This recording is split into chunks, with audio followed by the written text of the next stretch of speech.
G'day everyone, and welcome back to Myths and Mischief. My name is Mars, and I'm going to be posting monthly videos discussing Australian history and its common misconceptions.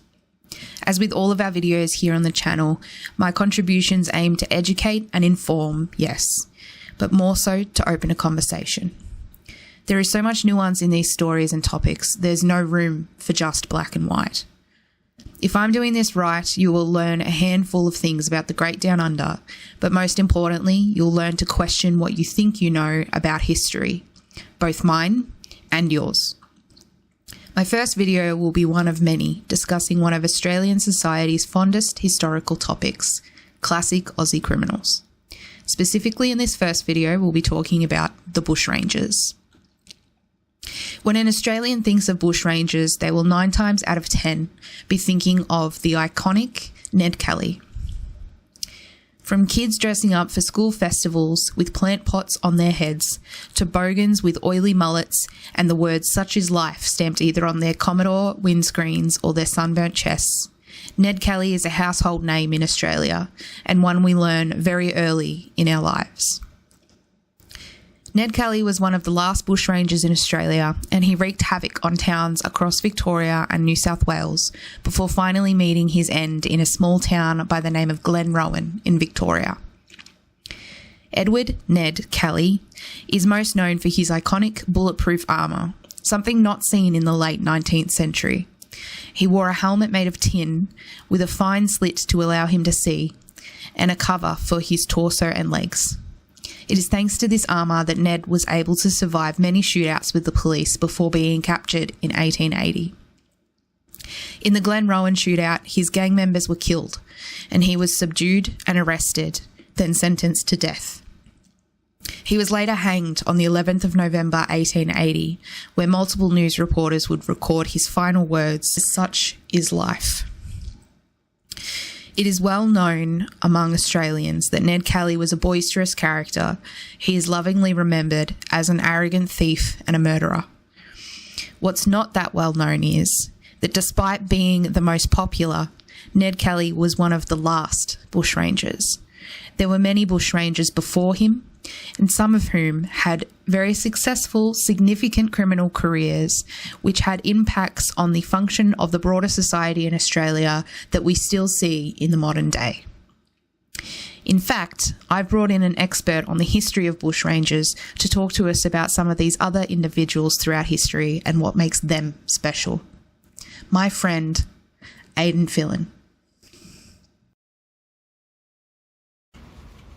My name is Aidan. I'm an author and I am a historian of sorts, and I specialise in Australia's bushrangers and the colonial period in general. I've written a number of books that cover the history of Australia's bushrangers, including Bushranging Tales, Volume 1, which covers some of the stories, Aaron Sherritt, Persona Non Grata, and I did a novel depicting the Ned Kelly story called Glenrowan. Also, during the day, I work as a facilitator for the Pat Cronin Foundation, travelling around and giving talks about violence, anti-violence, so that we can encourage young people to make good choices when they're out and about and avoid some of the violence, much like the stuff that I come across all the time when I'm doing my research. And in amongst all that, I'm also currently developing or co-developing a series for television with Matthew Holmes about the bushrangers. So one day, hopefully that'll get off the ground and you'll be able to see some of these stories brought to life. A bushranger, in the Australian sense of the word, that's a term that goes all the way back to about 1805. That's roughly when we had the first recorded instance of it, and it specifically referred to criminals who used the bush as their refuge. So they were ranging in the Australian bush, and that word was used interchangeably with what was originally used, which was the word bolter, which meant a convict who had bolted from their place of captivity into the bush. And so over time, that terminology began to be referring to all kinds of different criminals, but the one common factor was that they hid in the Australian wilderness. And so we started off with transported convicts being the primary people involved in bushranging. And then gradually, as Australia began to evolve into a nation in a more Western sense, we started seeing free settlers and people who were born in Australia taking up the mantle. And so it evolved into something a little bit more like the British highwaymen, so the Dick Turpins and things, the Jack Sheppards and all those kinds of characters. So they would bail up, which is, sticking up, travellers, mail coaches, all those kind of things that travelled on the highways in order to make quick money, especially during the gold rush, because during that period of time there was a huge boom in the wealth that people were able to just pluck out of the ground if they were working hard enough in the right spot. And a lot of people saw that as an opportunity to get rich quick. And so we saw a spike in bushranging as the population also boomed. And then by the 1870s, it started to taper off a little bit, but then it came back as a more sort of, reactionary way of, taking your personal grievances against, authority, and using that as a justification for taking up a life of crime and going and hiding in the bush and evading capture. So something a little bit like if you took Dick Turpin and Billy the Kid and you kind of mushed them together, and you get something along the lines of an Australian bushranger.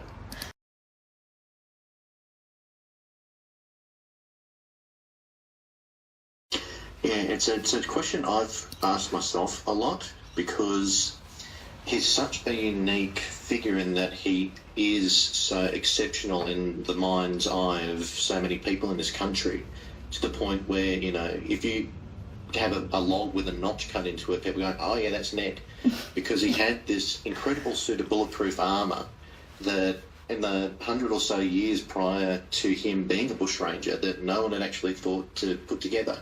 So there was the iconography, that was part of it. Part of it also was the time in which it occurred, because when Ned Kelly became a bushranger, people thought bushranging had already been wiped out. So the fact that not only was Ned and his gang out at large, but they were doing so in a way where they were keeping the police constantly chasing their tails like the old bushrangers did. That caught the public imagination. And then there was also technology. So at the time that Ned Kelly was a bushranger, you had telegraph, which meant that news travelled very quickly. The telegraph sort of network had rapidly expanded, so more places were able to get more news more quickly. And then on top of that, you had things like the illustrated newspapers. So you could have, in almost real time, someone creating illustrations to depict historical events, or what would become historical events, and put it out in the papers, because we didn't have the ability at the time to print photographs in the newspapers. They had to hire artists to create these images, and so there was this artistic element to it. So as these stories are unfolding, artists are creating imagery based on these crimes, and people are buying these illustrated papers, and this iconography starts to become apparent. And so I think it's a mixture of all of those things, plus the social element, which is that Ned Kelly came from poverty. He was of the selector class, so they were usually people who had come to Australia as immigrants but weren't wealthy enough to sort of buy their own farms outright, so they were able to effectively lease a block of land from the government, which was called a selection. And these were typically the worst patches of land in an area that was occupied, because the squatters were the ones who had taken up all the prime real estate. Right. And we think of squatters now as, someone who's sitting in an unoccupied house. But at that point in history, in Australia, squatters were basically people who had come to Australia and they'd found a part of the land that wasn't occupied, or at least, not occupied by Europeans, and they would peg out an area of that to be their farm. And so they built up these huge empires, usually grazing sheep or bringing up crops. And by the time that the government realised that they had taken this land, which technically belonged to the Crown, they were so wealthy they could just basically pay off the government to say, don't bother us. And so, you had the tensions between the squatters and the selectors, because the selectors looked at squatters as being, illegitimate wealth, and the squatters looked at the selectors as being scum most of the time.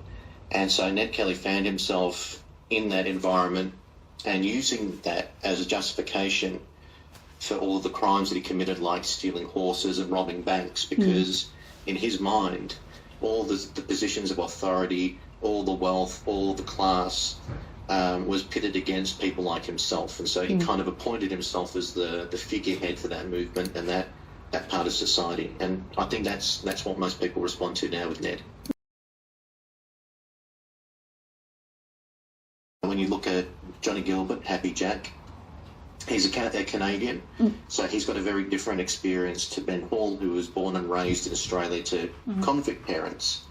Johnny Dunn was a bit of a juvenile delinquent, and that's how he ended up in their sphere of influence. But each one of them had their own reasons for doing what they did.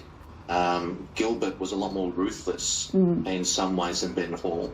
But Ben Hall was also more ruthless in some ways than Johnny Gilbert, and so there was almost like a bit of a competition between who was in charge on some occasions because of that. There are lots of things that are not in The Legend of Ben Hall that happened sort of before that film is set that show that Ben Hall had a real mean streak. There was a guy that they knew had been giving information to the police to try and help them catch the gang.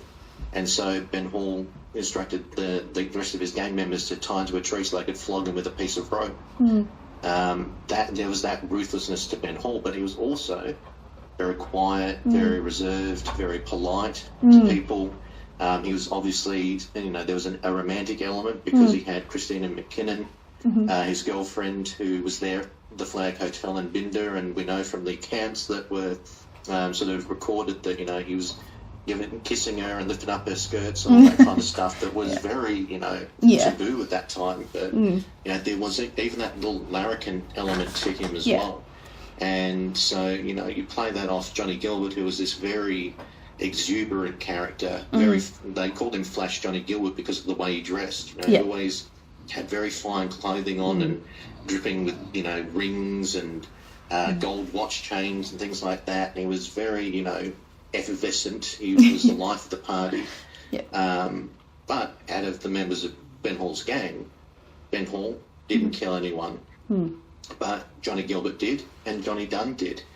But the context for that is that both of those bushrangers had in their mind, if someone tries to kill me, I'm going to use what force I have to protect myself. And so they justified it that way, even though we can look at it and go, well, they murdered people, and these were people who had families, they had wives, they had children, they had a role in the community, and the ongoing effects of that are going to be absolutely devastating. But in the minds of the bushranger, it was about survival. So being able to sort of look at those stories and pick apart, where they got to that point and how they could justify that behaviour, that's one of the things that's the most fascinating about looking at this aspect of, true crime is what we would call it.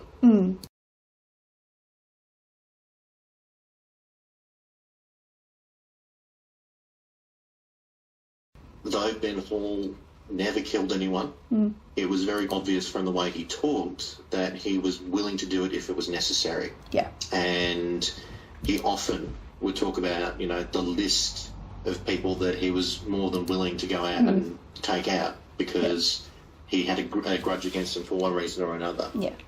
And there were two specific moments that sort of occurred before The Legend of Ben Hall is set, where the last remnants of the original version of Ben Hall's gang, which was Ben Hall, Johnny Gilbert and John O'Malley, had got a number of people that they'd been told about that were very open about their intention to help hunt and destroy the bushrangers.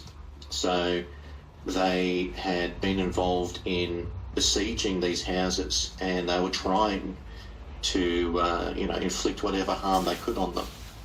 But the one in particular that demonstrates Ben Hall's ruthlessness and his willingness to kill if necessary was the last one, which was at Goimbla.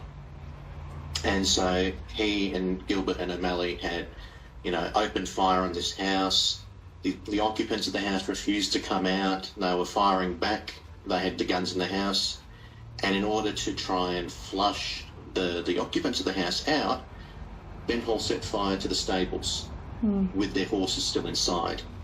So, there were these, race horses and stuff in the stables burning to death because Ben Hall refused to listen to reason when the occupants of the house had said, please don't do it. Because in his mind, all that mattered was these are people who said they would hunt me down and kill me. They deserve whatever they get. Yeah. So even though we don't see a lot of that side of Ben Hall in the movie, we see a little flash of it when he decides to take revenge on Morris, who was a former policeman who had escaped from the Flag Hotel in Binder.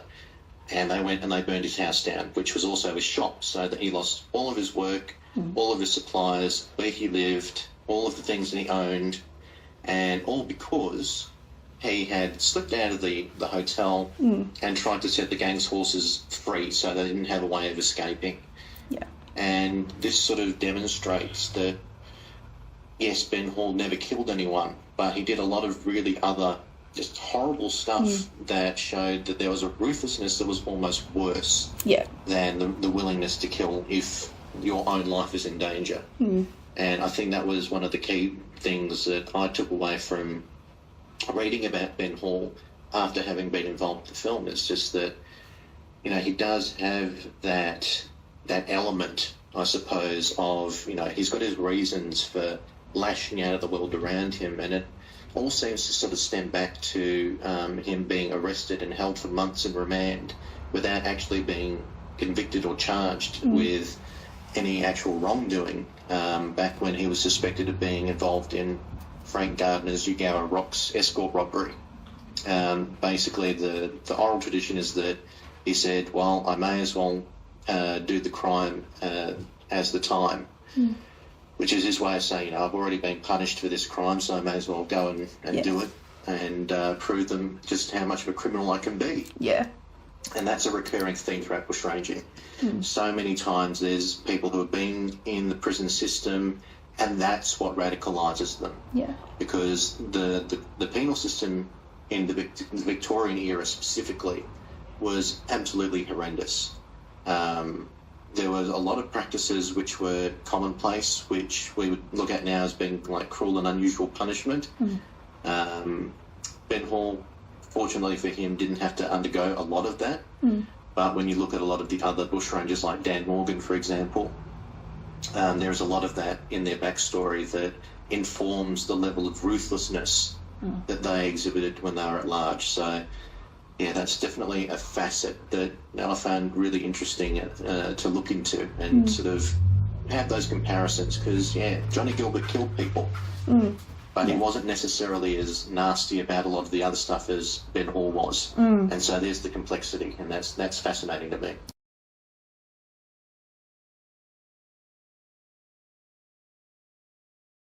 From my perspective, looking at the way that these stories were infused with the Australian identity, it's very clear that bushranging had a very important part to play in shaping the cultural identity of Australia, certainly in the colonial period and also through that sort of first half of the 20th century.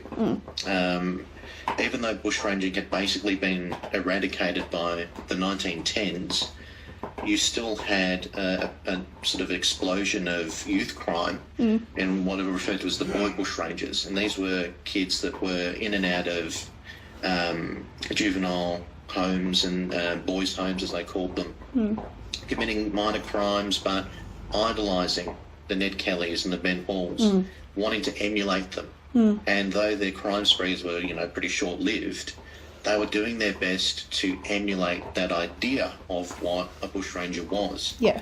If you go all the way back through the different periods in the colonial era where bushrangers were on the run, they represented different things to different people. And particularly if we go to the early bushrangers, so from the first fleet through to about the 1850s, it was typically because those convicts that had escaped from imprisonment and were on the run and they were kind of thumbing their nose at authority, they were idolised by the convicts because they sort of went, they're doing what I wish I could do. Yeah. And so the convicts would actively support and harbour bushrangers, not just because they saw that as a sort of an ideal to strive towards, but there were also kickbacks. And this is the thing, the whole Robin Hood element of stealing from the rich to give to the poor. Well, the reality is that the reason they do that is because that's how you keep people on side. So, for example, we had Matthew Brady, who's my favourite bushranger.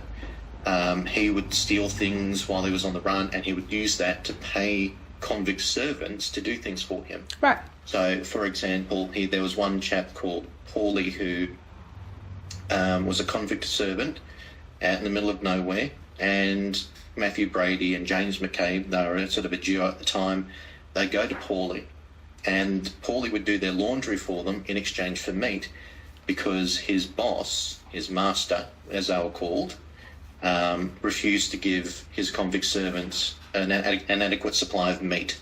So they were understarved. They were starved, they were undernourished, and Matthew Brady was able to fill that gap with stolen meat. Right. And so eventually that led to Paulie throwing in his lot with Matthew Brady and James McCabe. And as you can imagine, it ended very poorly for him, if you'll pardon the expression. He did get involved in a shootout, and that led to his death. But he explained as he was dying why he chucked in his lot with Brady, and it was about the fact that they had been starved, they had been mistreated, and he was terrified that if anyone found out that he'd been helping the bushrangers, then he was going to go to the gallows anyway, so he may as well just chuck his lot in with them. And that was the attitude, because in that early part of the colonial period, the laws were very punitive, way more punitive than I think most people realise. There was a thing in place during the period of convict transportation, or at least the early part of it,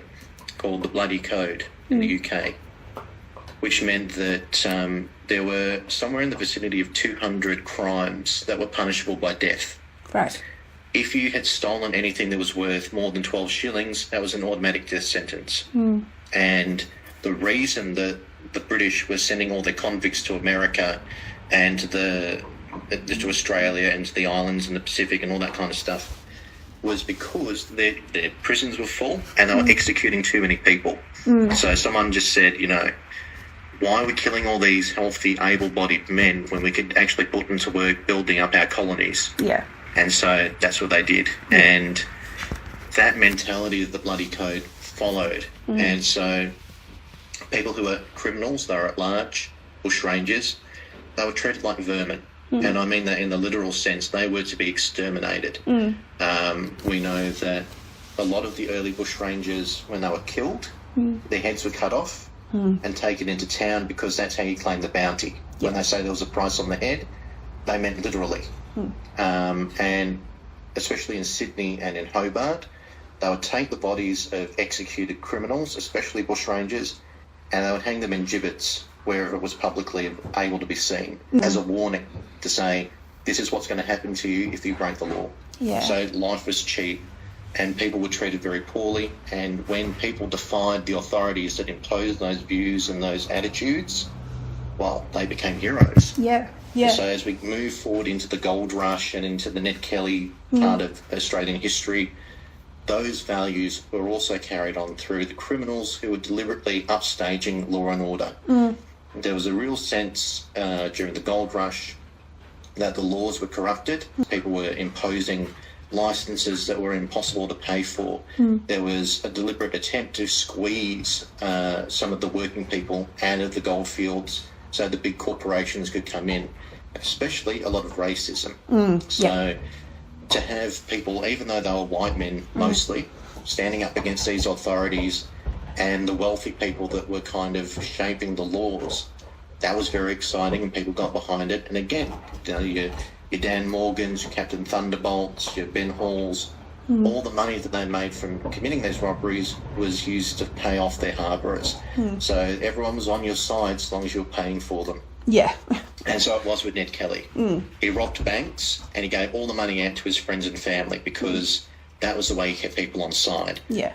but because they didn't act in a way that was unnecessarily cruel, and even the police that pursued Ned Kelly pointed out that they didn't hurt women. They were often quite courteous to people unless they had a reason not to be.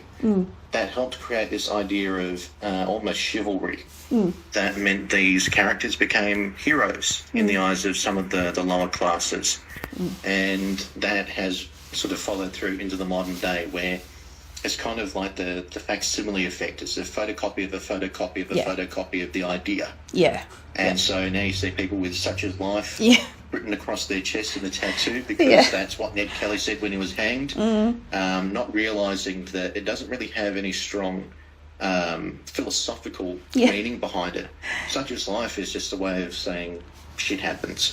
And for that to be Ned Kelly's last words, I think is, you know, very in keeping with his character. That, I think, is where it all comes from.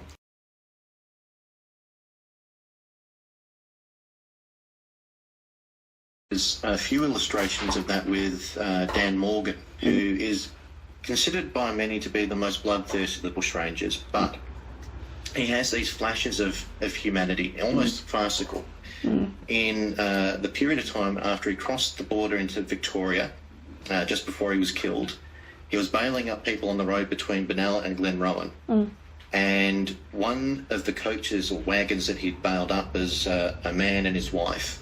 And when the wife realised who it was that had stuck them up, she broke out into tears. She was absolutely bawling. And this upset Morgan so much that he actually gave them money as a way of saying, "Don't worry, I'm not going to hurt you, here's £1." And then immediately after, he bailed up another wagon, which was this travelling salesman who was known as Italian Jack. And Morgan said, you know, "Hand over all your money." And he's like, "I'm poor, I don't have any money." So Morgan gave him £1 and said, "I'm only giving you this money because one day I might have to take it back from you." This was the typical kind of thing that you would see with these people, because they were these bigger-than-life personalities, and you know, they represented something that was very present in the culture and the way that people viewed the world, and that's why they endure. That's why those stories, they still resonate with people.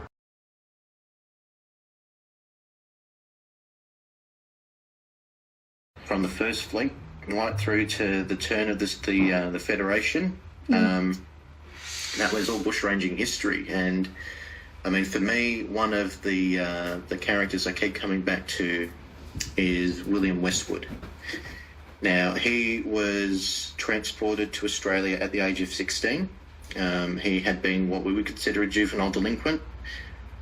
He had stolen a coat and sold it at a pawn shop.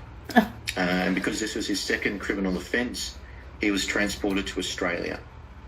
He was assigned, because what typically would happen with the able-bodied convicts is they'd be sent to work for someone, usually a wealthy landowner.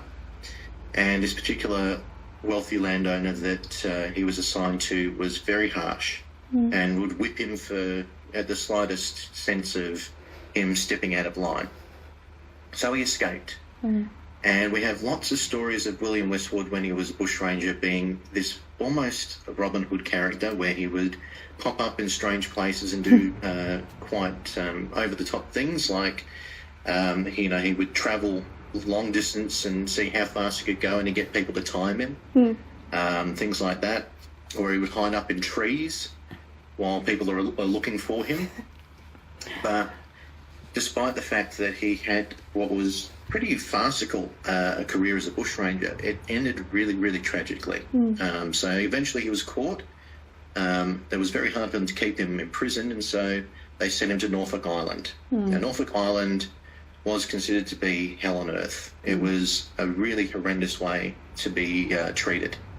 And when he was sent there, they just put in some new management, as it were, who were taking away all the privileges and all the systems that had allowed the convicts to not only feel good about themselves by doing things like farming their own little plot where they could have their own vegetables, but it was more punitive. Anytime you stood out of line, you'd be dragged into the courtyard, tied to the post and whipped. And this level of cruelty pushed the convicts at Norfolk Island to breaking point, and Westwood in particular. So he rallied all of the convicts he could get and he initiated a riot which was referred to as the cooking pot riot, because the thing that triggered it was that up to that point, prisoners had been allowed to sit in their own cells and cook their own food and eat on their own. But the management, the governor, decided that gave them too much freedom. So while they were all at work, he sent some of the guards to go and remove all the cooking utensils from their cells. And when they found out what had happened, that was the straw on the camel's back. So Westwood rallied all these people behind him. They rampaged through Norfolk Island, and Westwood himself murdered 3 of the guards that were there at the penal colony. And the thing that really affects me about his story is that obviously he was sentenced to death, but in that little period of time before he was executed, he penned a few letters, a number of which was sent back to his family, in which he sort of expresses, his deep faith. He was very religious, and his family were a very religious family, and he was sort of repenting for his crimes. But the letter that he wrote that was published in the papers just after his execution was actually written to one of the religious leaders at Port Arthur, where he had been. And he talks about the struggle that he'd had through life, and the fact that from the age of 16, for the rest of his life, he'd known nothing but struggle and pain, and that his execution was actually a relief, because the penal system had brutalised him so much that it had stripped him of his humanity, effectively. And that, to me, really resonates, because you look at so many of these stories of these men and women. Let's not forget that women were treated so absolutely abhorrently in the female factories, for example. But this was what was allowed to happen, because those in the upper echelons of society were removed from it. All they saw was people breaking the law. They didn't see why it was happening. They didn't care about how harsh and punitive the system was, so long as they could protect their property and their livelihoods from the poor. And that was the key thing. And so in his last letter, Westwood he begs for society to take a long, hard look at itself and think about if this is really an acceptable thing to be happening in the 19th century, of all things. And the way that letter helped to shape the change in the perception of the way that we treated convicts and the transportation. And in a roundabout way, that was one of the things that really helped to change the way that our penal system worked. And all this because of a young man who had committed a trivial offence to be transported across the world, separated from his family and everything that he knew, and had been brutalised because there were some people out here who were just lacking humanity. So for me, when I think about the Bushrangers and I think about the cultural impact that they've had, that's what it all comes down to, is that through their crimes and their attitude towards authority, they highlight the real undercurrent of society of that time, which was that class war. And there is so much of that still is very present in Australia, and that, I think, is the key reason why they are still relevant figures in Australian society.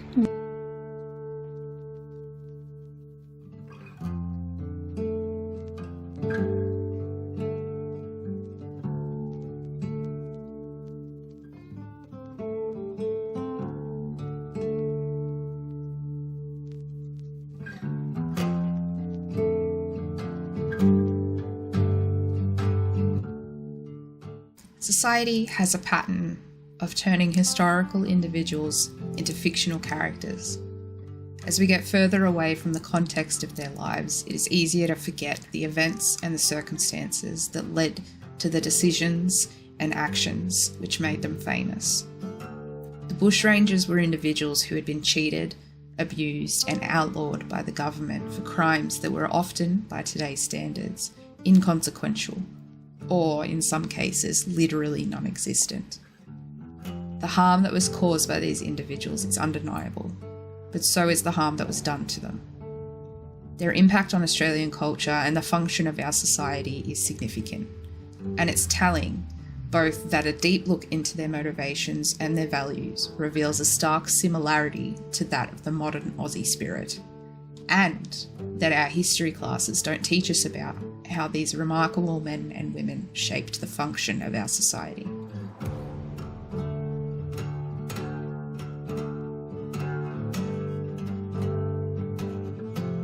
Thanks again for joining me for this deep dive into Australian bushrangers. I had a lot of fun learning about this topic, and I hope you did too. Have a good one. I'll catch you next time.